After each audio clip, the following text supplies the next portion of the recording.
I'll leave you guys with one more story here. This is my favorite story I have to tell. It's one of the worst things I've ever done, but I feel like sometimes that makes for a good story. I feel like it has good elements of a story. It has, there's violence, possible upcoming murder, and a lot of silverware, which I think piques people's interest. This happened. This was the worst practical joke I did on somebody. I didn't know them, and they didn't know I was joking, so I don't know if you could call it a practical joke. What happened was, it was the last semester I was going to be at the cafeteria when I was in college, and when you're done eating in this cafeteria at Gonzaga, you would put your trays on this machine, these rotating metal shelves that would take your trays back around into the dishwashing station. And they would take the stuff off and the plates, and you would drop off your silverware on this big metal countertop with these little slots that you drop the silverware and went back to them, and they grabbed it in the same spot. I figured out the start of the last semester that instead I could take my silverware and I could whip it as hard as I could against the side wall, 45-degree angle it back behind the machine, and pelt these guys as they tried to clean things for no reason. And I would never see them get hit because of the view obstruction, but I would throw it, it'd be ting, shoot back, and a millisecond later I'd hear ah, god damn it, and I'd feel victory rise up and swell my chest. And I'd have a little pep in my step, I felt very important and powerful. I'm a horrible person. And this goes on a couple times a week for about 4 months. And that wasn't enough for me, apparently, because every few weeks I would get 3 friends, I would recruit them, and we would line up 4 across in front of the station into what we called full frontal assault mode. Like I was an important military strategist. And what we'd do is the 2 guys in the ends would be doing the whipping, angling things off the walls, and the middle guys would just throw silverware just as hard as they could down the chute so it bounced out the bottom and hit them from the front. So they're getting front, angle, side, like a blitzkrieg, nowhere to run, nowhere to hide, dude. You're getting pounded back there, okay? You're fighting an enemy that you don't understand why you're fighting or you don't know who they are. Neither do we. No one understands why it is happening. It's fun. So this goes on, again, the whole semester. And I'm not adding this last part to make it a better story. This is just a natural ending that happens sometimes.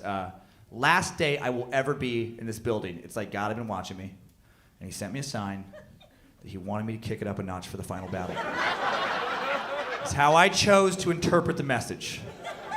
Because what happened was, next door to the cafeteria where you walk in, there's a business expo, and they're giving away free dry erase boards. And when I saw these dry erase boards, it was like a cartoon light bulb went on above my head. I knew immediately I had to send them a message for the final battle. And I put 5 words on that board with nothing to distract from it, set it on the tray, let it rotate around, gave them time to absorb it, as we lined up into full frontal assault mode for the last time. Looking back, horrible what I wrote, cruel, but also beautiful and perfect. Here come the spoons, motherfucker. Pretty direct, pretty direct. And they came.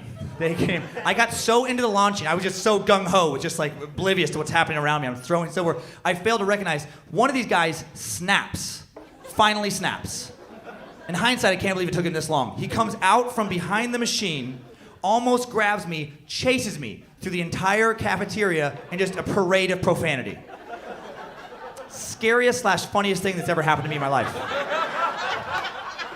Part of it is pretty funny. I'm imagining how I must look getting chased around the cafeteria by Yosemite Sam with a prison vocabulary. The other part of me is truly in fear for my life. Because I realize also that if he gets a hold of me, he's not going to give me a firm talking to.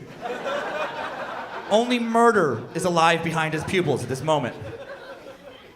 And it's been over 10 years since that happened, and I still think about him, and he has to still think about me. And he saw me. I have to be top 3 on his people to kill list. Easy. I tortured him for no reason for 4 months and then got him fired. I'm guessing. I don't know that. Pretty sure he was fired. I don't think you get to try and murder a student in a Catholic university cafeteria in front of 500 witnesses while yelling motherfucker 20 times. And then just be like, sorry about that. I'm gonna, forget it. I'm just gonna go back. I'm gonna wash some dishes if that's okay. Oh, yeah, don't worry about it, Terry. You're irreplaceable. Yeah, no, he was fired, clearly. So I made his shitty life shittier for no reason.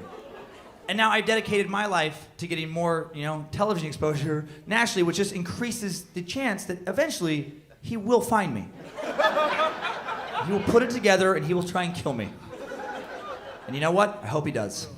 Not anytime soon, but I hope in like 40 years ago, that'd be an awesome death. Like, we all have to die. Best you can hope for is to have a memorable death. Leave the world with a story, something legendary. That'd be incredible. If 40 years from now, I wake up to him standing above my bed, he's finally tracked me down. And the last words I hear on this earth are, "Here come the spoons, motherfucker."